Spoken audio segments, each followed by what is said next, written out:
Here's my Subaru H6 engine.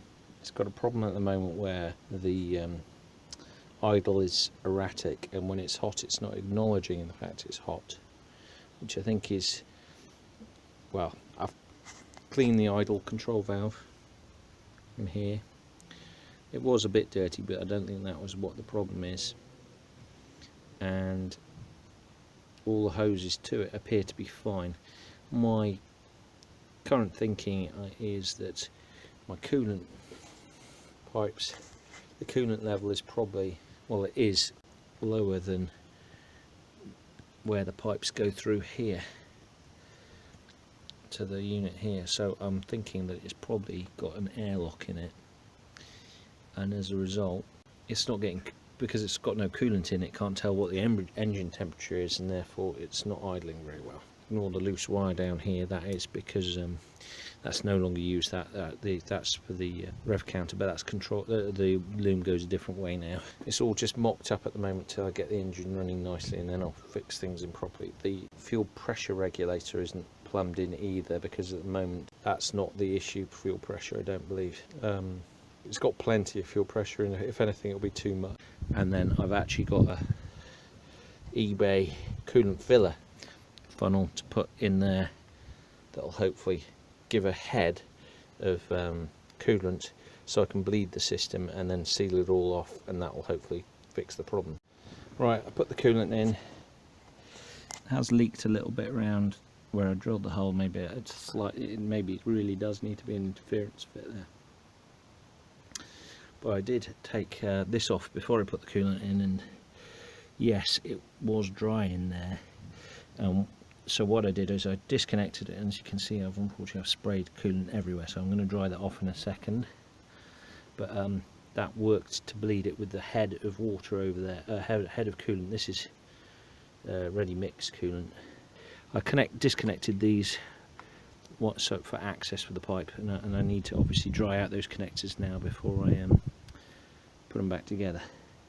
Right, since I last videoed anything, it moved on a bit in that I got the engine running, idling smoothly, following the ECU learning sort of procedure that I got off the internet. It all seems to run nicely, but then it won't restart. So my intention is now to run it and make sure the system's fully bled before I turn it off.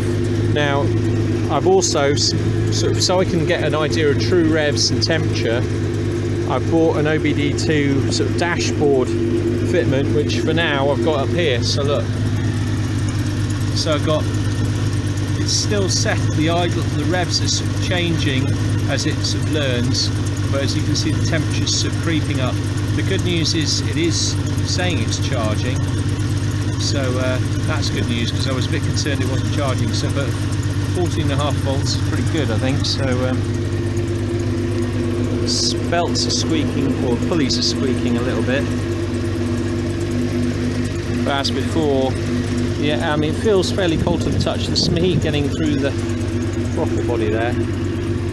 One other thing I need to check is whether the airflow sensor is the right way around. Revs are lowering down now, temperature's creeping up, so we're still quite a long way off getting hot.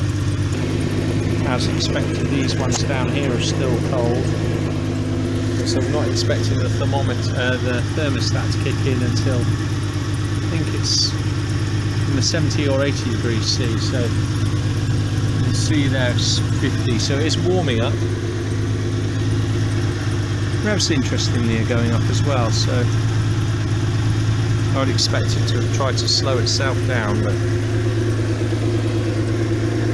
I'll just sort of back that idea up with, I've got my gauge going again.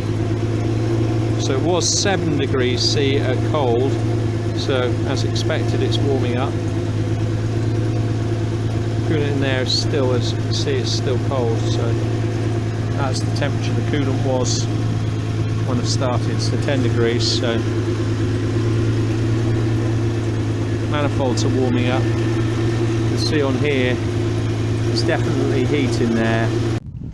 Well, what we've done now is put the normal lid back on. It's still basically got some temperature in the engine block, 76,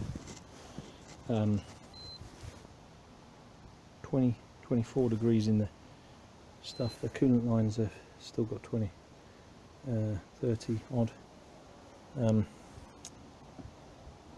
And interesting, the throttle body is still registering some heat, but not masses of heat. So what I'm going to do now is, like, this is the equivalent of a hot start. So the engine's still hot. Will it restart? So put the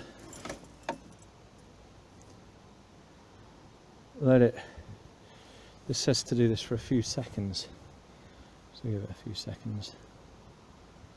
Just check, see what the temperature reading may be on that Ep2 sensors.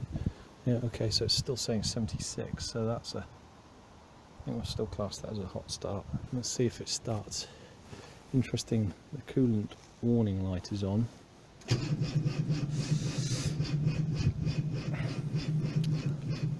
It's not firing, is it? Is that turning over too slow to fire, or is it not fueling, or something weird like that? So let's see, this is meant to be an OBD fault code thing as well. That's what I want, OBD scanning. Right, okay, there we go. No DCTs. Okay, interesting. Right, so that's good news. I'm very surprised. Got warning lights on, interestingly. I'm half tempted to press the accelerator pedal, except all the instructions say not to. I'll just make sure I've got plenty of fuel.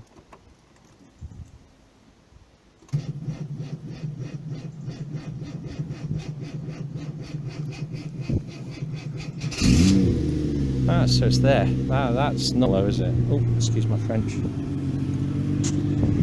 I'll bleep that out later. So,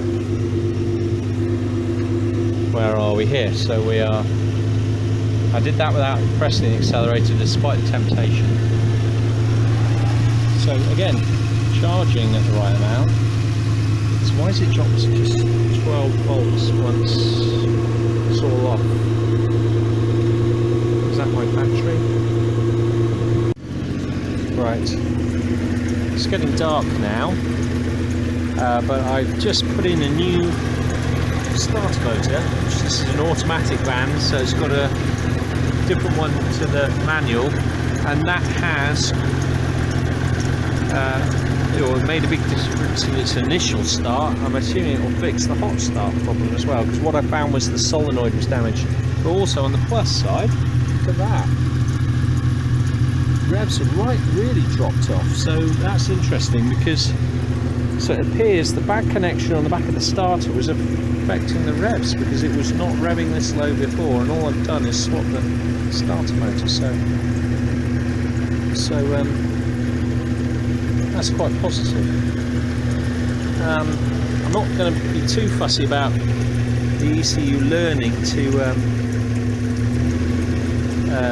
get the throttle right this time, because I've got to take the loom out again probably to wrap it. So I've got some tidying up bits to do. Obviously it's too dark to do that now, but on the plus side, but also on the negative side, every side of the cloud, is the temperature gauge is unfortunately, well, coolant warning is on. So, oh, there we go. It's spluttering, but it's catching itself. See, the revs are trying to get to a magic like 800 revs. Sounds like quite a nice gentle idle, not too crazy. So yeah, it seems to be behaving itself. Yeah, definitely coolant's getting through. You can feel the temperature in the pipes, that's positive. I'm not using my thermometer gauge. Just do it by hand and looking at this. This, what I proved the other day, was it's dropping down to 700. So this is just a learning process. So it is doing the job. So what I really want to do is just get it up to temperature and check the hot restarts before I take anything apart and wrap it. And once that's done, I'm starting to build confidence that it may be there. Okay, here we are on a few minutes on, just for a bit of an update. Temperature's increased, revs have sort of gone up and down a bit, but they're sort of going up and down still, but I don't know whether you can hear, basically it's much more stable and idle. Amazing what changing the starter motor has done for it, actually. So that might have been my problem all along, more than anything.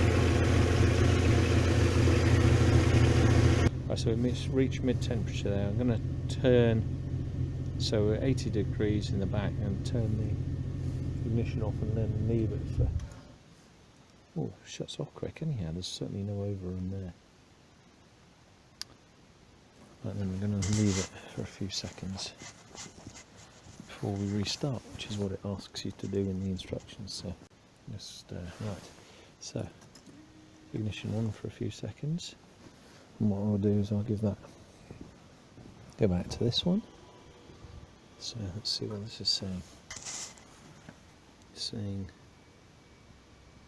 83 degrees, so it's 3.2 volts, so that is without the engine running, so definitely in better shape. So it hasn't drained the battery, so it has been charging the battery as we go. So let's see about restarting the engine. Just leave it. Right, so the coolant warning light's gone out as well, so we've just got the battery warning light and an oil pressure light. Hopefully will go off. There we go. Look at that, straight back to an idle. So that is much better. That it was not doing that the other day. So we're back to an idle.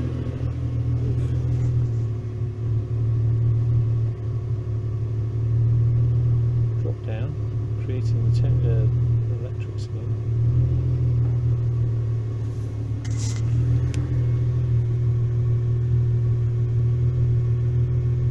Wow, so I'm pleased with that. It's doing what it should do.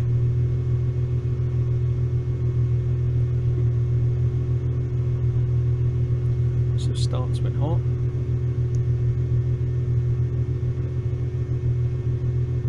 And the idle's doing what it's supposed to do. So, all as it should be.